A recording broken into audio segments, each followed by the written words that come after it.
All right, everybody, we are going to get rolling here. So you are here for the final session in our wisdom series, and this will not disappoint. These three powerhouses are here to talk to us about building our wealth. And we have heard time and time again, whether it is in our Facebook group surveys or after events when we've surveyed people about what they want more of, this is the topic. They want to understand more about how to do it. I think you're here so you want to do it. So we're going to get into a little bit deeper than we normally have. And we've got some other really great resources and another community to introduce you to today that has a very laser focus on this topic. So as per usual, we at the end will do the Q&A so that these leaders can dive into their conversation. We can watch, listen, really lean in. But as you've got questions, drop them in the chat. Sarah and I will be back at the end to ask your questions and make sure that those are not ignored, but we do want to make sure we remind you that they will not be watching the chat during the conversation, that they are leaning into each other. Let's see, anything else that I'm missing before we introduce the topic, Sarah? Nope, I think you covered it. Let's get into it. Excellent. So today is building wealth, how to invest in real estate. We have three guest experts, Courtney Poulos, who you all know, she was our MC in 2018. Gretchen Pearson, who has graced our stage over the years and was really the first one to crack the whip in this community and say, ladies, invest in real estate. And then a new face for all of you, Liz Faircloth, who I actually cannot remember exactly the red threads that connected to us, but you are all going to love this woman. She has a community that she's going to introduce you all today that is going to be able to help you take your investing dreams into reality. So ladies, we're going to turn it over to you to give a little bit more about yourselves and dive into the conversation. Sarah and I will be back in a little bit. Thank you, Deborah. Yes, thank you. You bet. So I'm Courtney Poulos. I own a brokerage called Acme Real Estate in Los Angeles. I also wrote a book called Break Up With Your Rental, The Professional Woman's Guide to Building Wealth Through Real Estate, which is really an introduction if for ladies who have never considered doing it before but are curious about how it could work, full of different kinds of options to get you started. And Gretchen? Thank you very much, Courtney. It's a pleasure to be here and all. I'm Gretchen Pearson, and I got my first real estate license when I was 22. We're not going to say how many years that was, but I am an old dog in the business. I was fortunate enough to start investing when I was around 25. I currently am very honored to be so-called leader of a group of true pros in Northern California and Northern Nevada of loan officers as well as real estate professionals.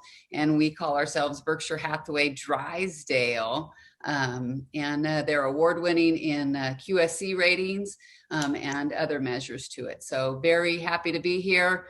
I hope that we can get someone on the first couple of steps or completing to purchase. That would be a dream come. Liz? Hi, everyone. My name is Liz Faircloth. I'm based in Pennsylvania, and my husband and I got our start. Actually got him into it, into wanting to invest many years ago. We were in our 20s, read Rich Dad, Poor Dad, like a lot of people have, and our heads were turned around just the idea of building wealth, which, we both grew up in families that no one invested in real estate, no one started businesses. Everyone worked hard, but that was new to us, just that idea of, wow, we could have money working for us. So without knowing much, just took a lot of courses and bought our first property, kind of scraped together a down payment, got some family to loan us money because we didn't have the money to do it, and made it happen. We got our first duplex in our 20s, and that was 16 years ago. And we built up a portfolio of mostly multifamily, and we've done flips, we've done new construction, commercial, residential, and everything in between. And we're mostly focused on larger multis to date, but had a lot of twists and turns and ups and downs. And really tough things that have happened over the years, and then good things that have happened. So I love sharing what I've learned and hopefully helping other people along the way. And a good friend and partner and I 2 years ago started the Real Estate Investor community to basically create a space and a tribe for women to get the support they needed.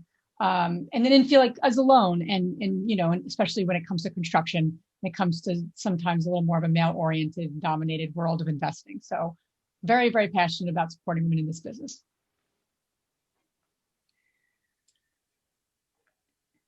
Amazing. All right. So, hey, Court. yeah. I know that we've been on other panels, and there's you aren't shy, just like Liz has just mentioned, not shy of different investment options. What do you see out there right now? Well, actually, Gretchen, I was just going to say, because it reminded me, you and I have also talked about the fact that so many real estate professionals, who I think there are probably a lot of on this, they themselves do not own investment property. And we have the stated agenda to get members of our own real estate community involved in building wealth. We do it for other people, but we don't always do it for ourselves. So to that end, I think we have a lot of different choices based on your circumstance. In California, there's a big movement toward ADUs. I know there are a lot of other states where ADUs, accessory dwelling units, are an easy way to convert a garage into a living space and a potential income property. Buying a multifamily. Multifamilies range in sizes, but you can even get an FHA loan, a 3.5% down loan on up to 4 units if you intend to occupy one of those units as your primary residence. So for somebody who doesn't have a lot of money down, but wants to make that little bit they have work for them, buying a multifamily with an FHA loan is a great way to start.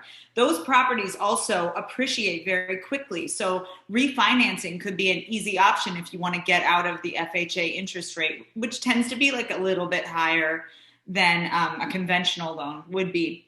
Also, flipping, flipping is a funny thing because I've been selling renovation resale as my bread and butter at Acme Real Estate. We set the trends, we set the staging trends, the presentation trends. Even now I was like looking on our social media and I'm like, I know that a lot of people who are my colleagues in our area have taken some of the things that we set out to create and turned it into their own thing too. It's really like pretty cool to see how we've elevated the game of renovation resale.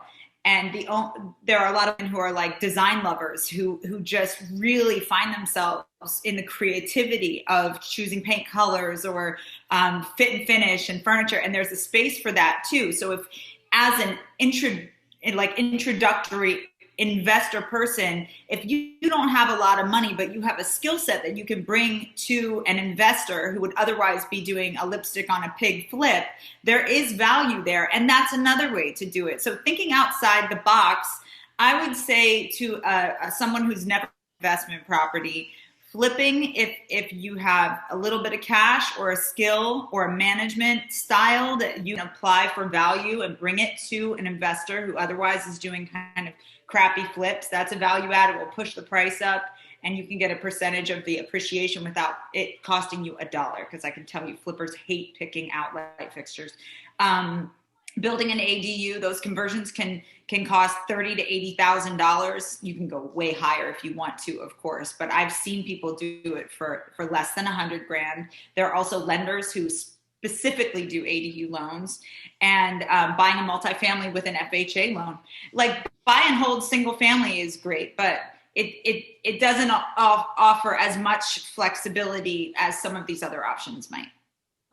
For me, I think what I hear is what Deborah always says on these is because we can. And so what I hear is, part of this first piece is that anything could go, right? And lean in potentially to your strengths or what you've got or what your obstacles are, address them with these different solutions, but take away the preconceived of, oh, this is impossible. How in the world I'm, living paycheck to paycheck and all to it. So, I thought that was great. Hey, Liz, what do you see? I mean, you've done with your bio, you've done a bit of everything. It does sound like you kind of progressed up to, some larger construction builds and commercials. Where do you think beginners should begin with?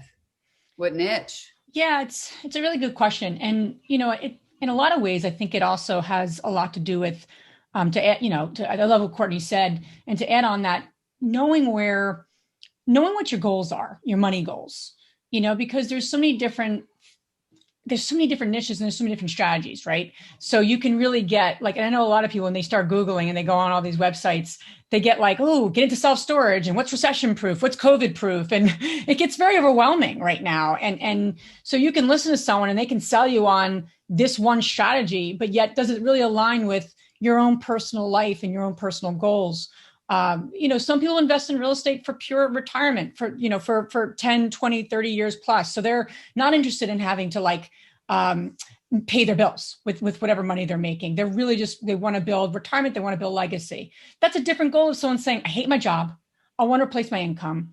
And how am I going to do that? So again, like the money goals, I always feel like people get into niches sometimes a little too quick. And I think getting a sense of what your money goals are. So for example, if you're looking to say, I want to build, passive income, which is a huge goal that people, want in many ways.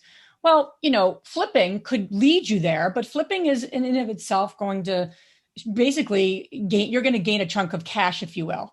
hopefully you don't lose money, or wholesaling, if you will. That's a chunk of money. I always say you're going to get capital gains at the end of the year in terms of, cost, your tax from a tax perspective.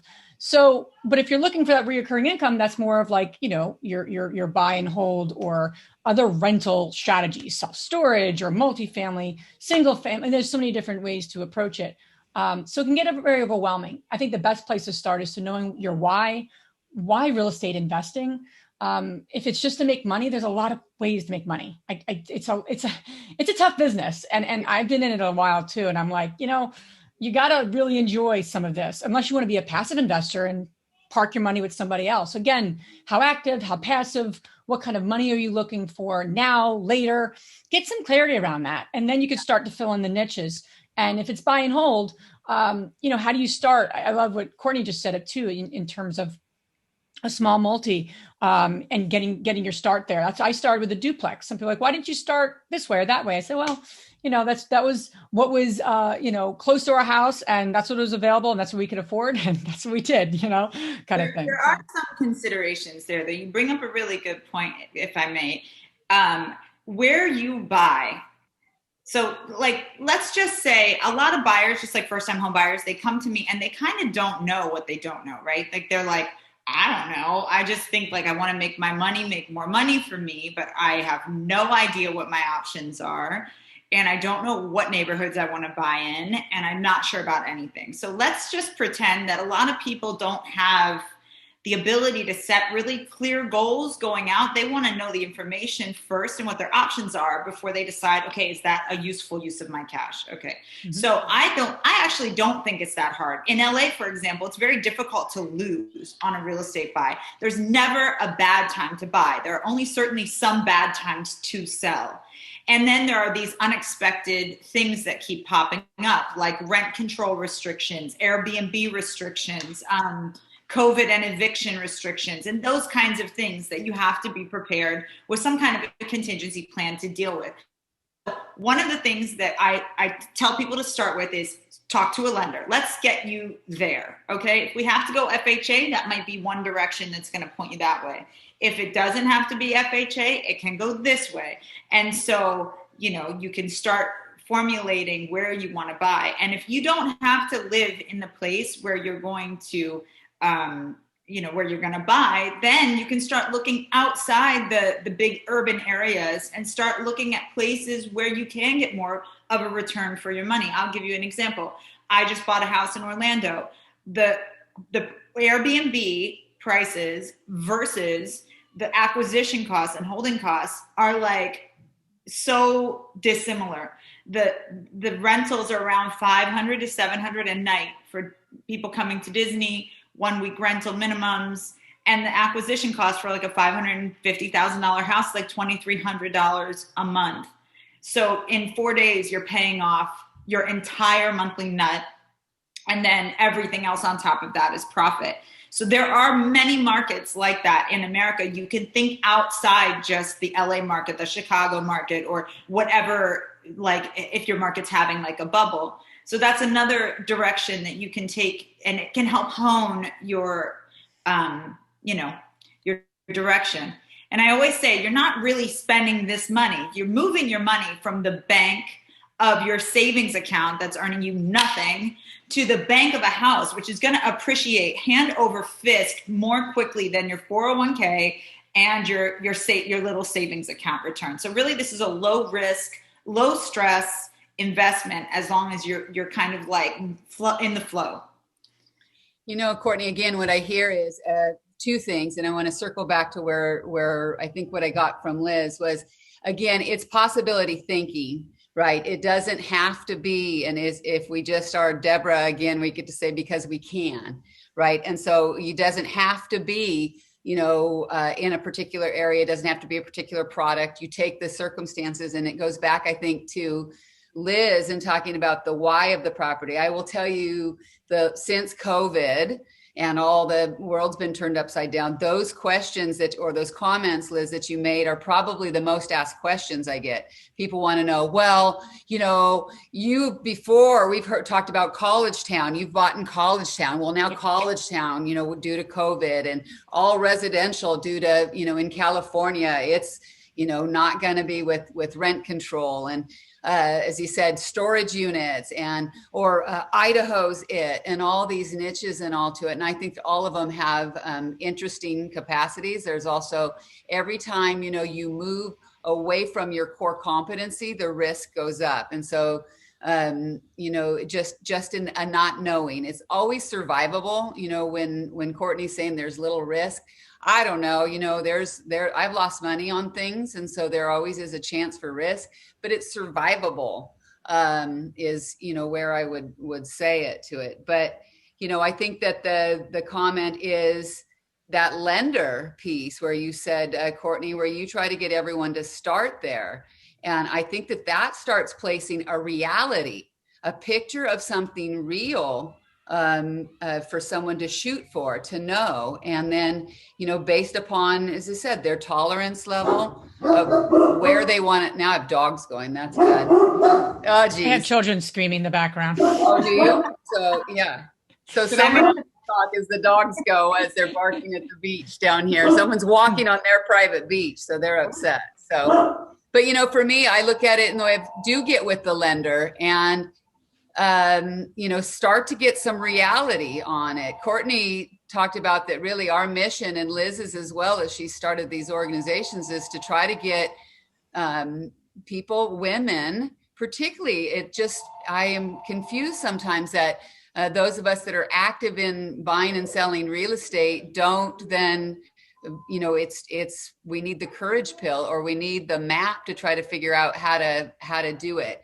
I think it's also a quantity game when it comes to loss. Like if you have to sell at a loss, there are tax implications of that are actually not bad. So there are like other dynamics even to selling at a loss, to make a monthly loss, to vacancy, and all of those things that are good questions for people interested in investing to ask their CPA or their tax attorney. So they actually, once they've kind of wrapped their brain around what direction they're going to go, they can accommodate some of those risks that you're talking about. But how frequently, Gretchen, do you think you should be considering buying an investment property? Well, I think that, I think you did a nice handoff for me on what you're talking about with the taxes and the write-offs and all to it, because I think you and I have joked about it. If we've got audience here that hasn't bought their first investment property, let's just say they've had a home and all, the first one's the hardest. And I don't think that it's the chicken and the egg. I think that it is. I think that, yes, there is some in pulling the trigger or, completing the process or knowing that you can do it. But much more practically, it starts impacting the financial situation. And yes, you're going to go ahead and show further liability on it. And as you get a credit report, but you're going to get tax savings. And if you are doing well in particularly real estate sales or other elements to it, then, it's the only way to go. But So for me, with the lender, you work with the lender and you see what they kind of tell you that you can afford. And just based upon how aggressive you want to buy. Courtney's comment, which I wrote down as a quote, Courtney, about there's no bad time to buy, only maybe sometimes bad times to sell. If you're in for a long-term hold, you're going to be fine, right? Flipping, certainly we all know it. There's varying degrees of risk, and mostly it's capital. Capital's the hardest thing. Flip, the risk is you're putting a chunk of change there. If flipping is the riskiest if you don't know what you're doing of all these options, myself personally. That's why sometimes partnering with an experienced investor, somebody who has a little more money on the line than you do, and you can get into it by project managing, or, even if it's for a reduced percentage of ownership or return, just being a little bit more involved so you can see what it's actually made of is a great idea. Really great flippers work at it really, really hard. And it is also a quantity game. It's like everything else, you've got 10 houses. If you take a loss on one, it doesn't matter because you made a profit on the other ones. If you only have one house and all your retirement's in it, you don't want to take a loss on that. So you have to, hedge your bets a little bit. And that is successful when, in my opinion, when it's a quantity game. But do you buy a property every year? Well, of late, I've been buying real estate companies every year, but yes. And, you guys at CAR has been so nice for me to tell that story. It is, what we need to do, what we need to get our clients and hopefully, the women is set it out. That is a goal of getting one a year and holding. Now, if you can, after you build a few, and some of the stuff that Liz and Courtney have done, may want to blow your mind on that, but you can get there after, you could start that way and possibility thinking, but just start with, when I was starting and so aggressive, I had hyper focus on getting the down payment. I had already had a home purchase. So I missed the opportunity of using FHA at that point on units and all. And so it was just, let's get a down payment. I will tell you that anytime people do ask me about it, a good significant savings plan has to be part of your investment strategy. You have to decide this is what you want to do and forego the caramel macchiato grande with double dip stuff. And I know that, by the way, right now with COVID and us being shut down, the consumerism is shut down, some forced and some now people are choosing different lifestyles. By the way, that is why I think that we've got such a flurry in the market. The savings accounts are up so much. So you and your family may be the same and look and get a hyper focused on the down payment. I've been known to like Section 8. I love the program. So I can buy things in a rougher neighborhood, which typically require less down payment. And so when you're talking about as soon as the lender will let me buy, usually it's waiting for me to save the down payment.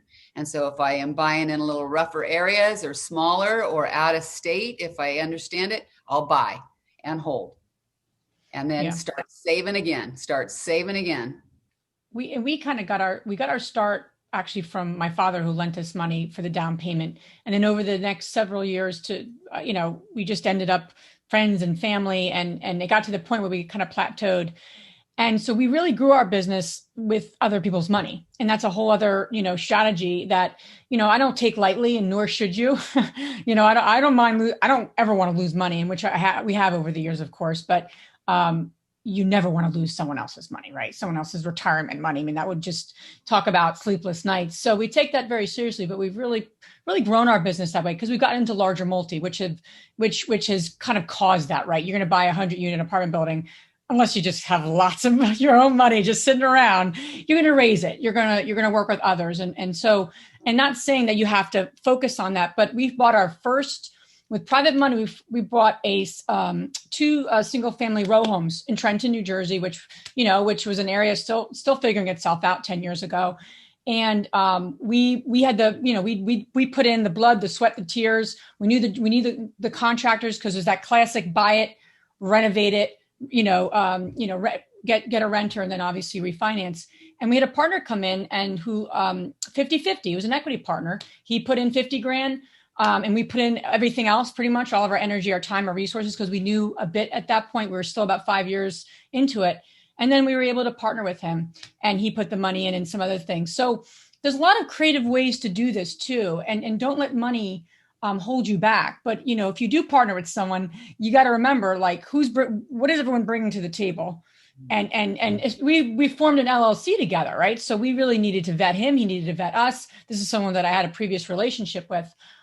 Business really. So I knew a bit. So you got to be careful. I've had great partners over the years, and other partners who we've had to sue. So it can go both ways, and you got to be really mindful who you go into business with and what their goals are. But I love connecting with women who are agents because you have so much to bring to the table. You know the market, you know the relationships. If you want to get that first property on your belt, find your investor clients and start thinking about asking them, what do you need? Because if they're a very busy, active investor, they either need money, they need deals, or they need people on their team. They need one of the three usually. And right now, finding deals and finding good opportunities is probably, they would pay for that. And not just pay for it, but maybe partner with you. And even if you take a small percentage, but don't just get a fee, get a percentage of it. And that's what I love seeing women doing, because that's going to get you then that learning. You're going to learn on their dime.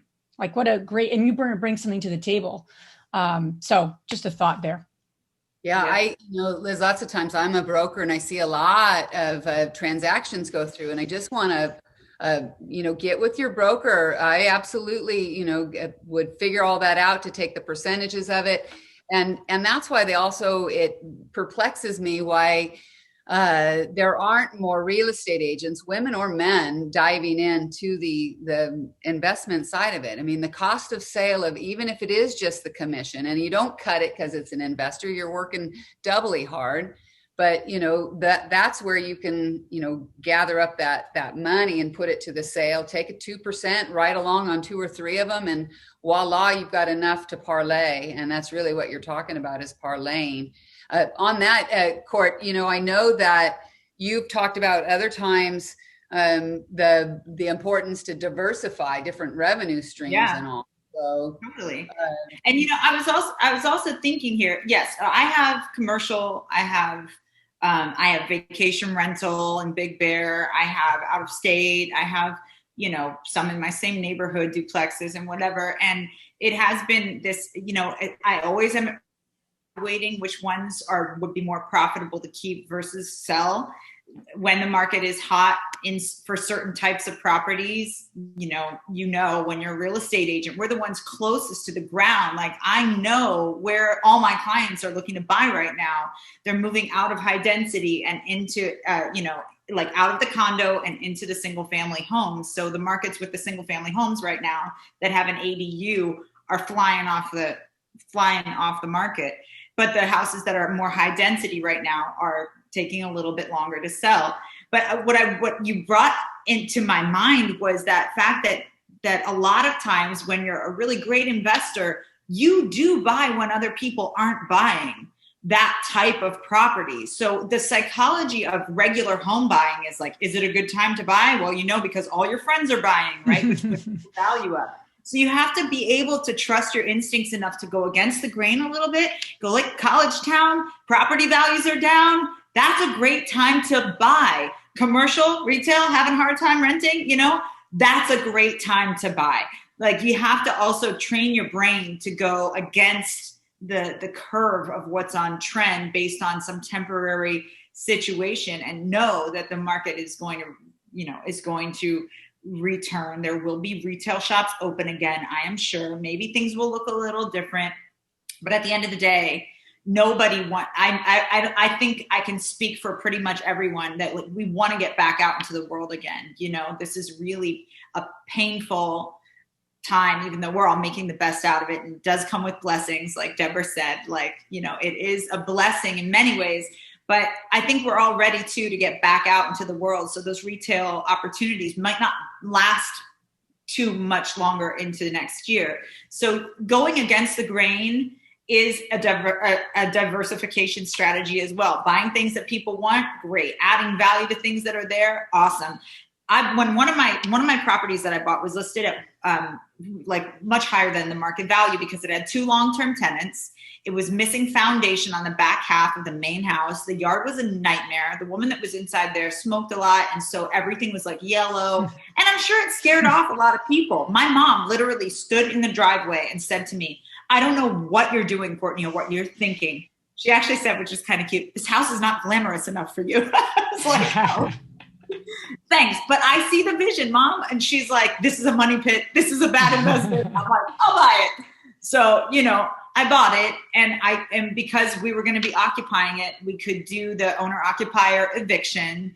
And so we could get going through the process. My mom took the guest house. I took the main house, and I renovated it. And that property has been one of the best investments I ever made. So even sometimes just understanding what makes people not buy properties, like tenants, even though you want to put tenants in there, you want market rate tenants, you want to do renovations and that kind of thing. There are ways to do it in an ethical way where you're following laws and rules and restrictions and everyone's happy. The girl that was renting that place ultimately ended up buying with another agent, but buying something somewhere else. So she got her entree into home ownership by my action. It's like a butterfly effect, And so also another thing that I've been doing to create legacy for my family is, I've been partnering with my family on deals. My mom bought my sister bought my mom a house, and I'm working on helping my other sister buy a house. Like, we want to do this together as a family. So finding people, like Liz said, who are like have similar goals, and especially if they're in your family and you have good legal contracts, I think it's a really great idea to lift everyone up together and to imagine these new possibilities together. I'm like you, Liz. I wasn't taught anything about money. I knew nothing until Polly Driscoll, my real estate guru and mentor, told me that I could do it. And sometimes it just takes us going like, hey, you might have $5,000 in your savings account today. Next year, that could be 15, and that's enough to buy, or whatever. Like, just putting a little focus on it. And I've had women say to me, I had a call with one of our meetup leaders the other day, and she goes, I'm going to be losing money. I'm going to be losing about $25,000. And I said, good. And she goes, why are you saying good? I'm like, I don't mean good like that. I am happy you're losing money. But you got to remember where you want to go and what you're doing now. You're going to learn so much through this process. And it was more of an encouraging. I wasn't like, good, like, I'm glad you're losing money. But I had someone say that to me once, and I have lost money over the years. And those lessons, no one wants to lose money. I mean, I think getting clear on your relationship with money is one of the most important things you need to do. Like, what are your current income, your expenses? Where are you? Because how you treat your money right now is how you're going to treat your money and your property, or you have to get really clear on that relationship. You're too frugal, too much of a spender. I took one of those money quizzes, like what money personality are you, kind of thing. And it was very helpful because my relationship to money has evolved as I become an investor, right? And I had to really let go of, okay, the loss of money is not something that I should be shameful of. I mean, I talk about beating yourself up, feeling like a moron, feeling like we shouldn't be doing this. But what do you learn from it? How do you grow from it? And how do you move through it? So if you're sitting there saying, I don't want to lose my money, you got to remember, when you invest, you shouldn't be investing with your last dime. So if you literally have $25,000 to your name, you shouldn't be investing with $25,000. I didn't have any dimes, though. If I was going to invest anything, it was going to be my dimes. I invested with my dimes. The first investment was my dimes. And that worked out. Yeah. So, I hear you, but I also think some people, if you don't have that much to lose, it's right. Like at the beginning, you got to realize, of course you want to be able to feed your family or whatever. Right. If you get started in this process early enough in life, though it's never too late, then maybe you don't have mouths to feed yet, and you can live on ramen soup like you did in college. Absolutely, and that's absolutely true. I mean, with my husband and I. What's that? I would not let it stop me. No, I agree. I hear home buyers all the time. They're like, "Well, we're just going to save a little bit more money." I'm like, "Girl, the interest rates are lower now than they have ever been, and there's no guarantee they're going to stay this low. You can save another $50,000, but if the interest rates go up even a half a point or a point next month, boom, you lost all the buying power you thought you just saved. Yeah, no, that's a really good point. I mean, you know, and that's and I think was that gotta go for it.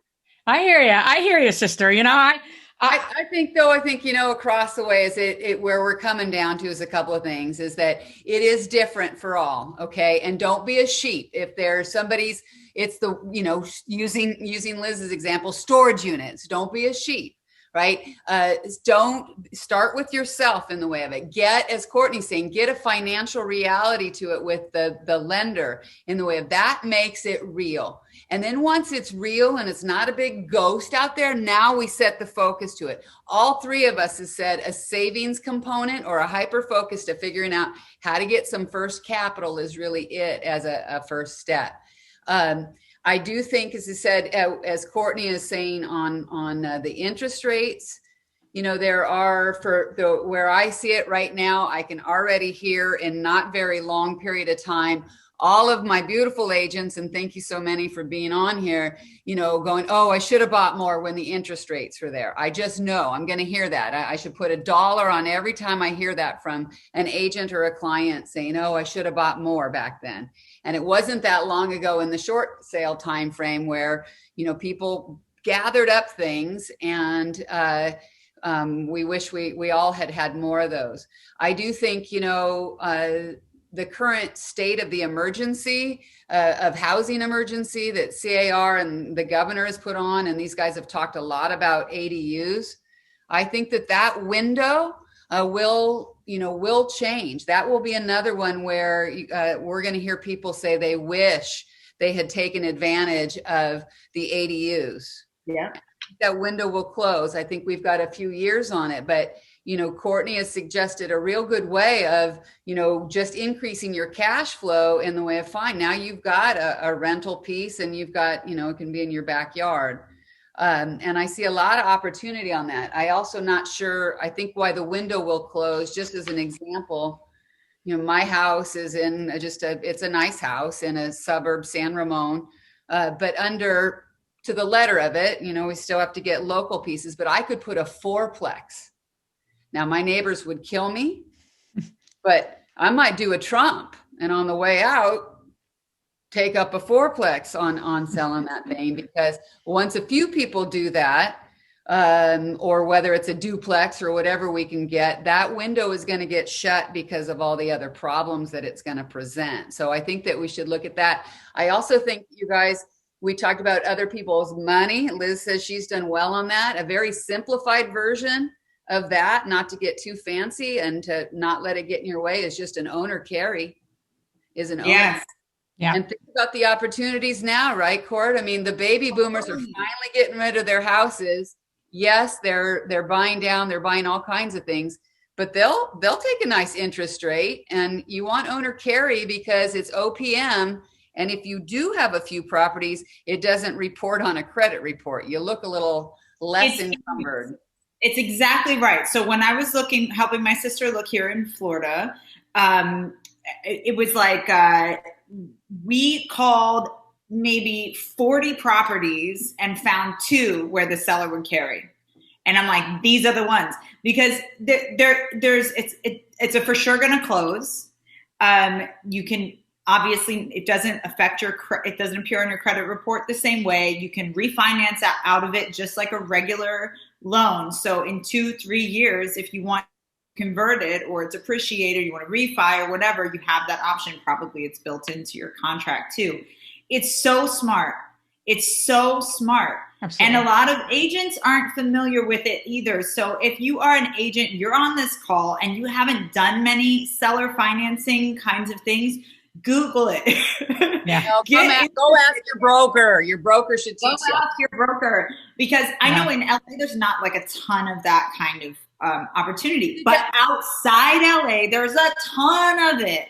Yeah, but Court, it doesn't even have to be the first, right? So, you know, when you're an active investor, and let's go up some, a lot of what I've been addressing is, you know, the first investment. But as you guys know, it may be easier to buy the third and the fourth, But if you're getting financing there, you're typically going to get to 30% down. Right. And so if you then can, again, trying to conserve capital is the main issue to it, where you put in, 20 and have the owner carry back 10, and you've got your 30% down and all day long on that one. And so it doesn't even have to be the whole note to it. And the sellers, those baby boomers, it's a wonderful thing for them as well. Truly is. Liz, I'm sure you've done.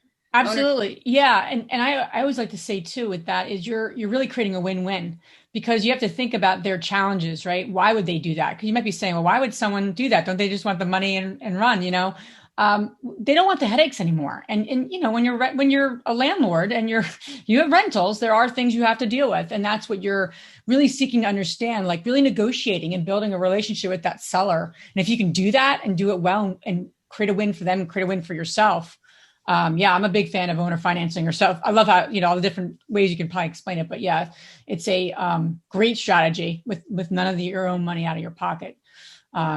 It's just about meeting people's needs and negotiating and really serving people in a kind of enrolling way and understanding what their problems are and challenges, that seller, and you want to buy the property. So how do you create that win-win? And there's another thing here too, which is if you're just getting started and you're real estate, like I know I'm kind of like my own worst real estate agent in a way, like I'm so good at it for everybody else, but for myself, I experience all the same, like, am I spending too much? Oh, I don't know. Is this bad? The whole entire buyer psychology of buying. I experience it myself, but having an advocate who is outside the circumstance, who understands what you're trying to do, really somebody who is not a lazy agent or somebody who is working in the price points that you work in, the neighborhoods you're looking at, really having somebody on the ground who wants to work with you in creative ways is so critical. Mm-hmm. And, I love our agent network because I know, where my strengths and weaknesses are, especially in representing myself. But, I can call Gretchen, or I can call Barbara Betts, or I can make phone calls. Help me with this. I don't know what to do here, because a lot of us also, we don't really know that we have so much support. And through the Woman Up Network, so much support. Like, we're all here for it. So anyway, I just wanted to say, having an advocate, knowing you have so many people that support you is critical, and we're here. Gretchen and I made a bet that we're going to get 100 people from the Woman Up Network to buy their first investment property by the end of 2021. So hopefully those people are in this call right now. That's right, Court, because that's really what the call to action, and Deborah and Sarah can come on at any point. But for me, we've been talked about, and I'm not saying, I'm so grateful that I've been asked to talk about it. I'm sitting here at my beach house. I lost money on this thing, and I'm glad that I did. I bought it I'm not glad that I did, but I'm okay that I did. It's a, part of my legacy is this home. And so the fear and all the judgment and everything has to go.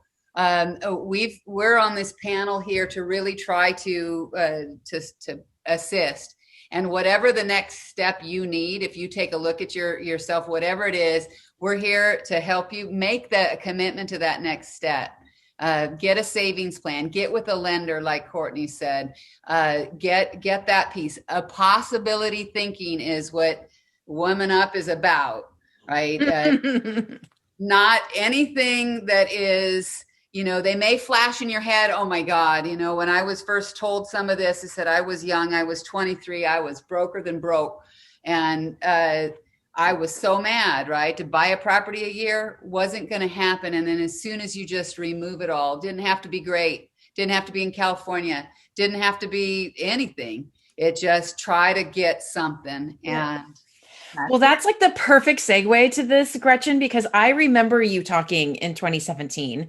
I remember you saying it was the choice between investing in diapers. Of course I'm going to get diapers. Right. And that you got some advice about how you don't always, it doesn't have to be you alone either.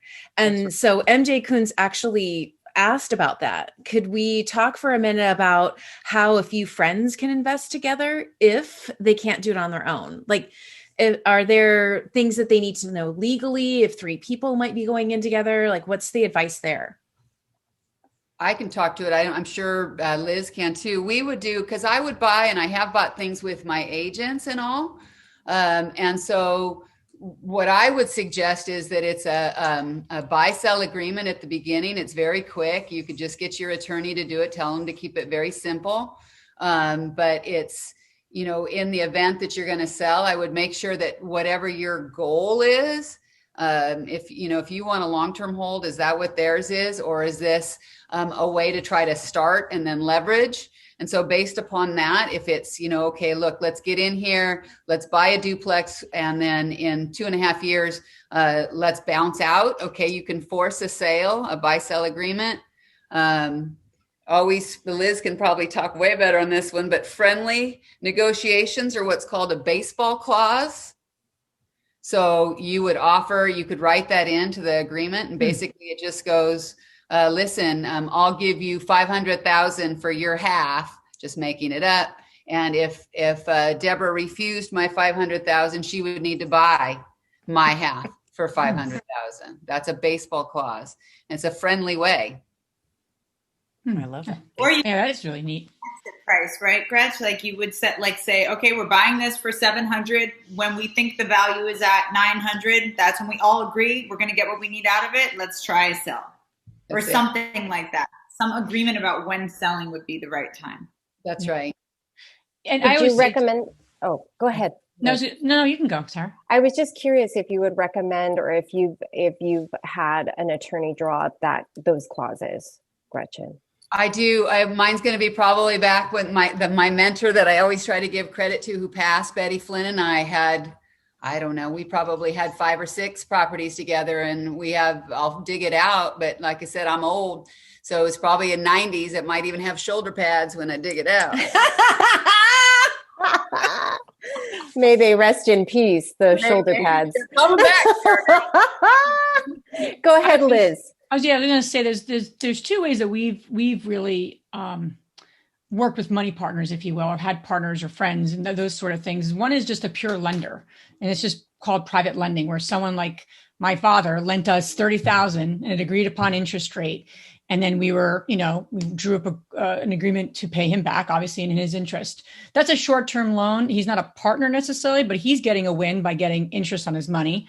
And we're getting a win to have the money to obviously buy the property. That's more short-term projects. Those are really good for flips. Those are really good for those or if you're doing a buy and renovate, like a value add, then you can refinance that lender out. But the lender wants their money back. You make money, you lose money. They don't care. They want their money and they want their interest rate. That's what the other strategy, like I shared with our first deal, was really an equity partner. Like literally, we're partners. We're building, we're getting an LLC together, which we're jumping into bed. We win together, we lose together. We both had active roles in the company. We've built our business more on these large multis where we work with passive investors, right? They're just like, here's my $100,000. I want to be a passive investor with you. I don't need to run the business. I just want my distributions. That's a passive investor. So when you go into business with friends, whether you're buying like literally a single family or you're buying a huge building, you got to be careful, especially from an SEC perspective, is how active people are and how passive people are. So just something to be mindful of. I'm not an attorney. I'm not going to teach you all about SEC. That's not what we're doing today. But you just want to really be mindful of the active and the passive. That first property we bought with someone who put the $50,000 in, he did have an active role, and so did we. He looked at the books and he had an active role. If he just gave us money, that's more passive. So again, just check with your attorney, but you want to be careful. It's not, don't think like large apartment business complexes is all about SEC. That's SEC. It's all about how people are kind of playing the role in a company. That is more up, from that perspective. But do the research, Google it. There's so much information out there, and then check with an attorney that knows real estate. Yeah, I think at the end of the day, it's very easy a lot of women in my world have 10,000. They each have like maybe 10,000 in savings or something like that. And they see something they want to buy. They could create an LLC. You could get a kind of lending that would lend to an LLC, or one of the 4 people could take on the debt.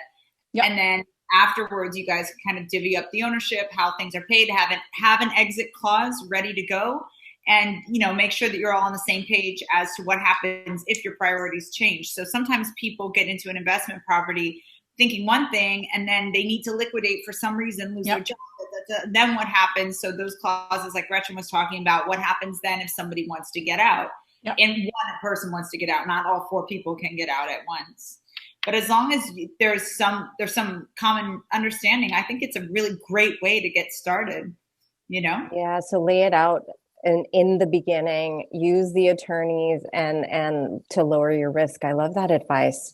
There was another question from Pramika Ratnam, and she said a lot of people are interested in passive investing in rental properties, but right now with COVID and the pandemic, rents are going down. So what are you watching out for to protect and hedge your investments? Who wants to go?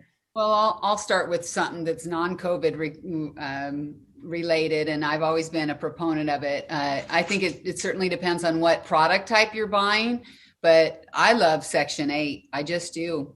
And you talk about risk tolerance to it, and the way there is such little risk in that, and particularly if you were, a brand new investor or the income stream really needed to be protected, I would investigate that. I know locally with where I live, Alameda County just added they've changed some of it because they're really very much trying to help get the housing stock available. But there's a signing bonus of like $4,000 if you bring your property to market on it. And, my experience is, quite frankly, it's typically my tenants are single moms. And they're grateful as heck, and they've been terrific tenants. They never want to move. And I apply for my rent increase every single year for annual rent increase.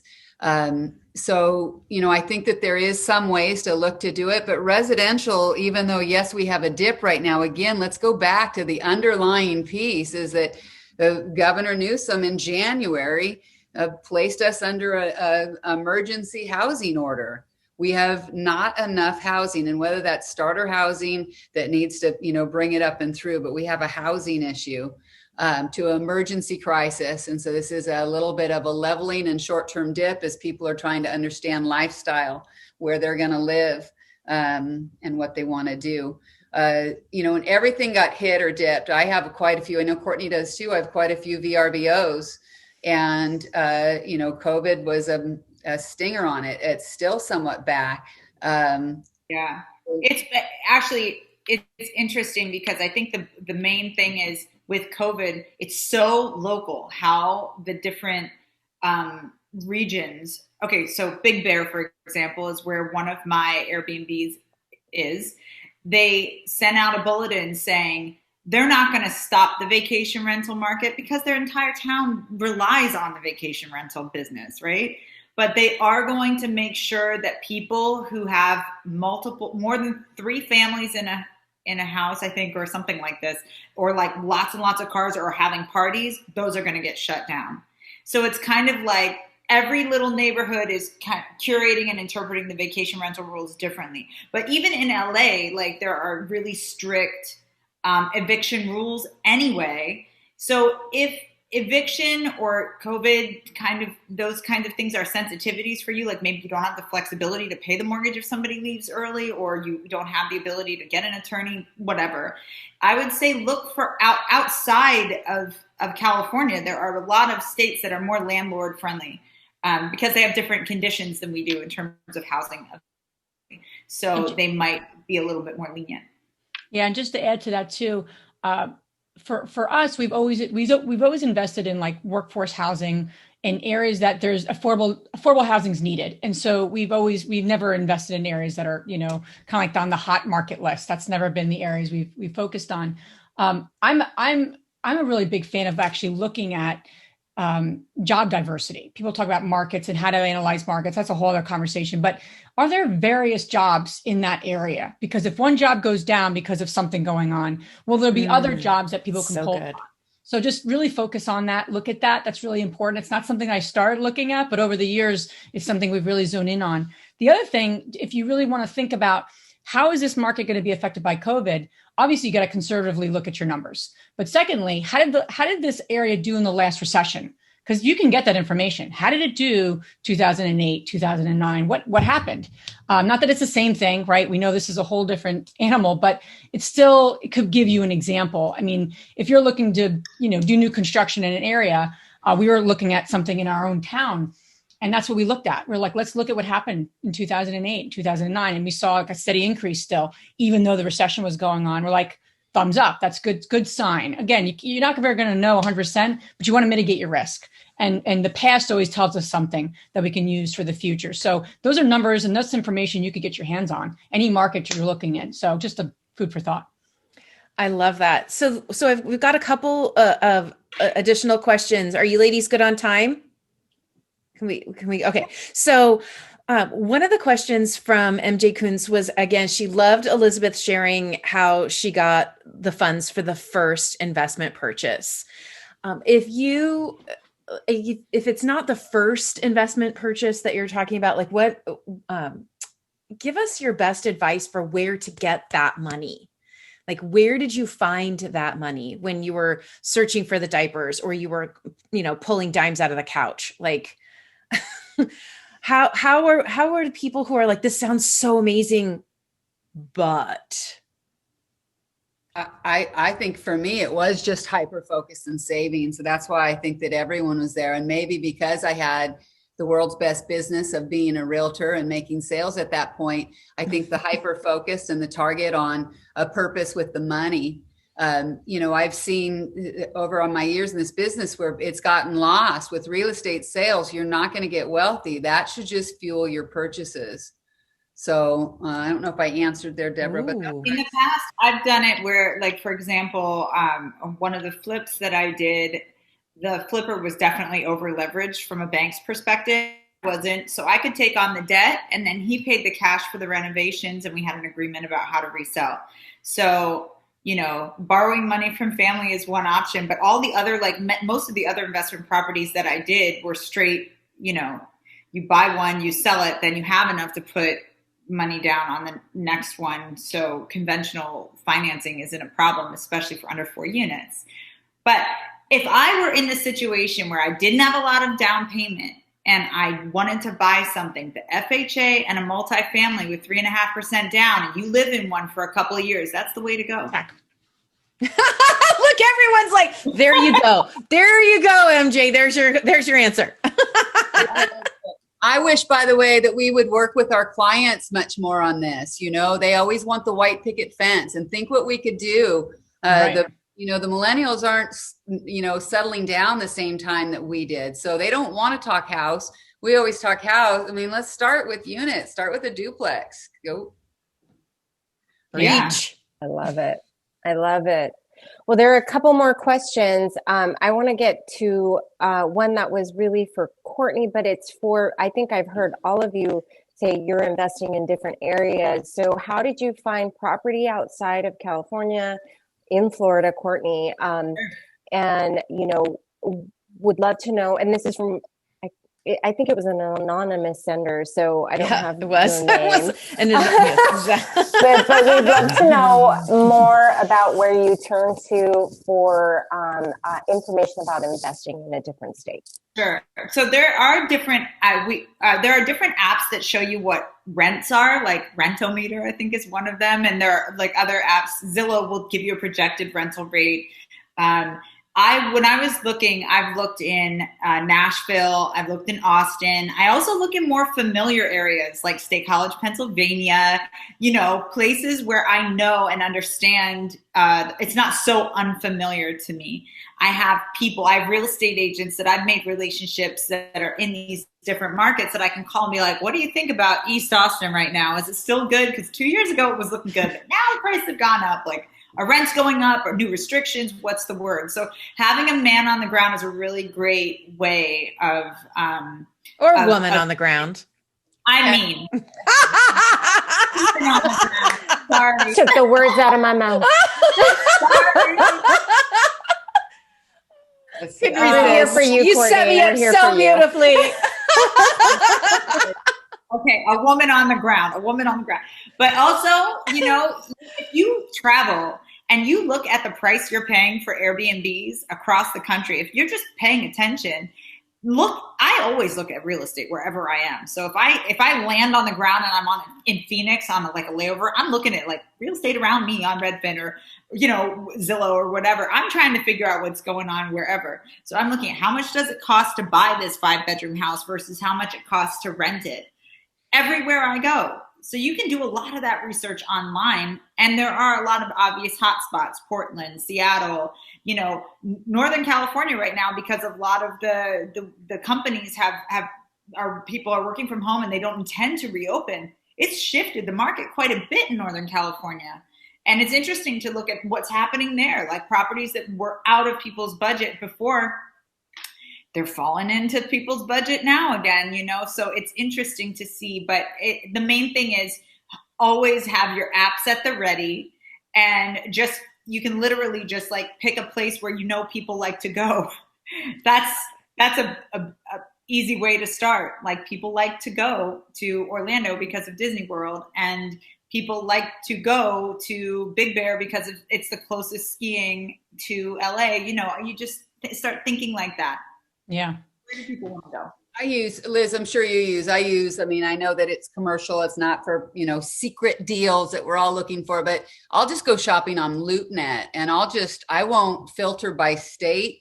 I'll filter by cap rate, or again, I'll know what I can afford because of the down payment, or if I'm coming from an exchange or whatever it's going to look to be. So my price parameters, I keep the geographic piece open, I keep product mix open, and I filter that sucker by cap rate. And then I look and measure those. And then if seems to be some bit of a rhyme or reason to areas, I'll dig a little deeper. And just as Courtney said, I'll call somebody on the ground there and say, look, I see you're getting cap rates at this. What do you, something that I'm looking for. What about cheap old houses on Instagram? I am addicted to cheap old houses. Have you seen it? Oh my gosh, they're like $40,000 in Akron, Ohio, or like $32,000 in Randomville, Virginia. I'm like, how can you lose on this? My daughter is buying all of those. I can't even, and we'll see how that story turns out. They're so good. They're not cheap old houses. But also, I've had clients successfully buy properties on auction.com. Yeah. There's a lot of cheapies on there too. Are you saying cheap old houses? I'm trying to put it in the chat. Old houses. Cheap old houses. It's so good. I think they just got a TV show too. I was just going to say, when we moved we had a rule. We didn't buy anything more than 30 minutes from our home because we knew we can get there. We managed everything ourselves and started to have a local handyman and all those sort of things. And then we bought a property an hour and a half away, and you would have thought it was literally across the world because it felt so far, and it was far for us. We're like, we can't what if we have an emergency? And, and it was a multi larger than at the time we had. So we're like, okay, maybe we can get a property management company. And sometimes their fees go down depending on the size.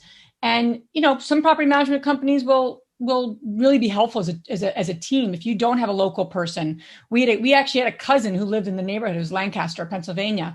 And everyone thinks of like, it's, Amish country, but a really stable market, really good market. And he was like, I'm 10 minutes from the property. We're like, oh my God, this is amazing. So we started just build a local team. But if you don't know anyone and it's a market you like, look into property management companies. Even if you don't end up using them, you do use them. You have to lean on those folks, even if it's a single family home. They manage small stuff, large stuff. Companies, if they're good, and you want to vet them, obviously, because they could be taking your percentage and not doing much. That's a whole other story. But they could be a good team member for you. And even just to pick their brain, because they know the market and they know if they're good, they know the market and they know the rents, just like a great agent would know. And you want an agent and a property management company in any area. If you build your team around those two people, could be a great start. That's so good. Well, I just saw Marcy James of Realtor.com, who's a big sponsor of Woman Up.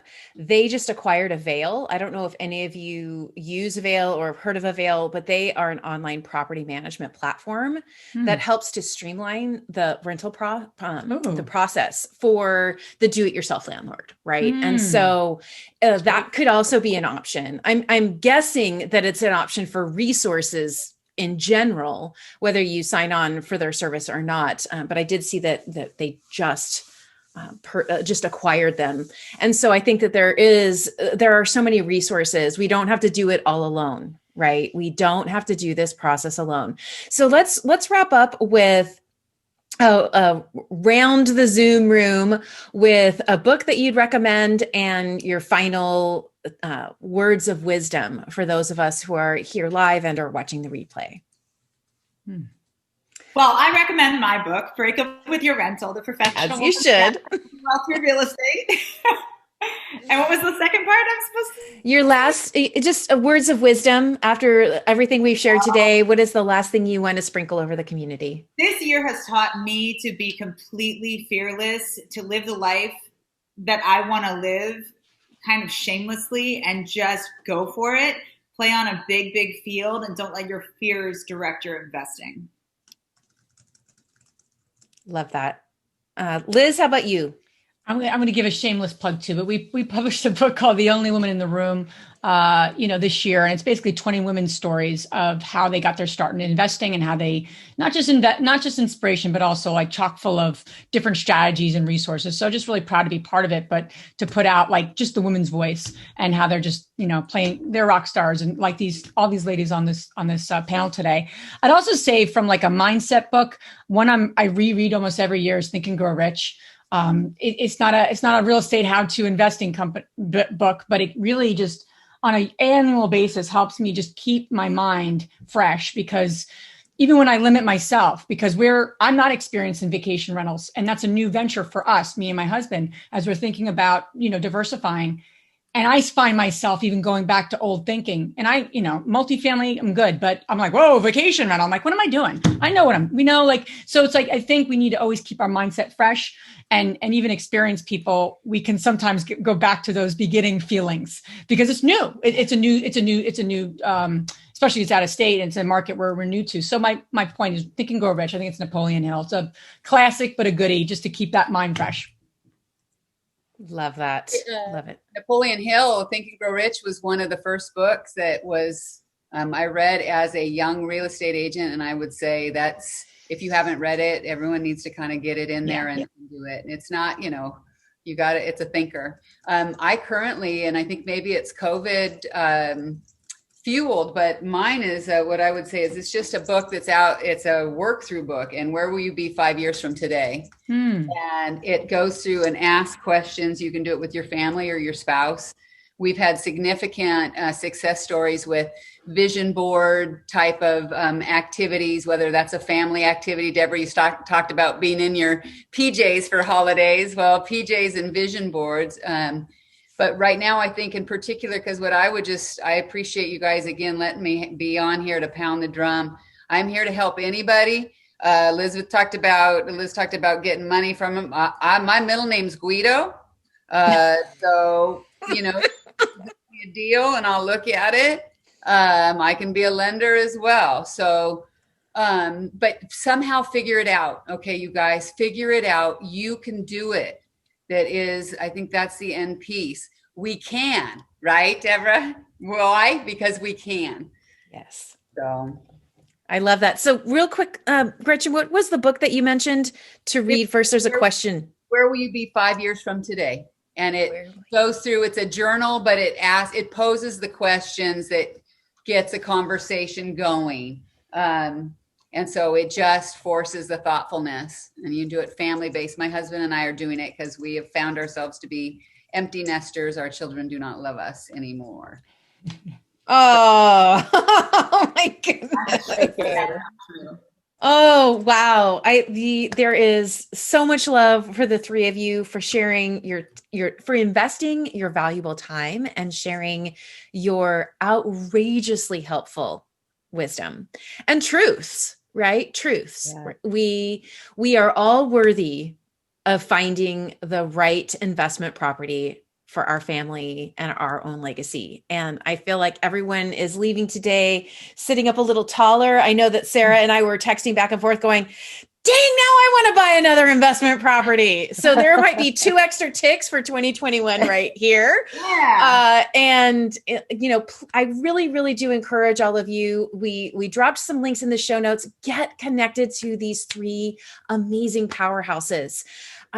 join the Real Estate Invest Her community. They have so much going on over there. I know that we're kind of at the end of their, they were doing a workshop this week, but there's always something exciting going on with education in Liz's community. So if this is an area you really want to dig in deep there. She's got podcasts. Of course, she mentioned the book.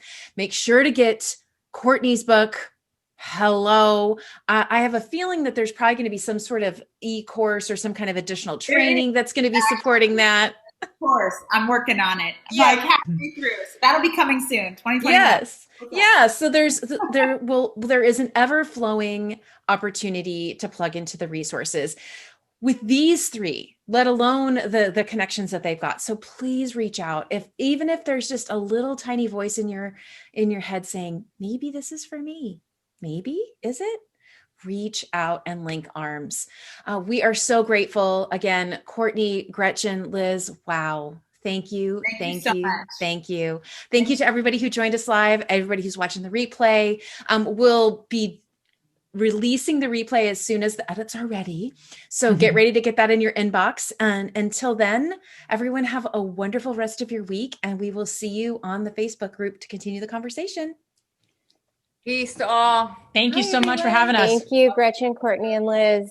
Bye, everybody. Thank you. Thanks, guys. Bye. Thank you so much.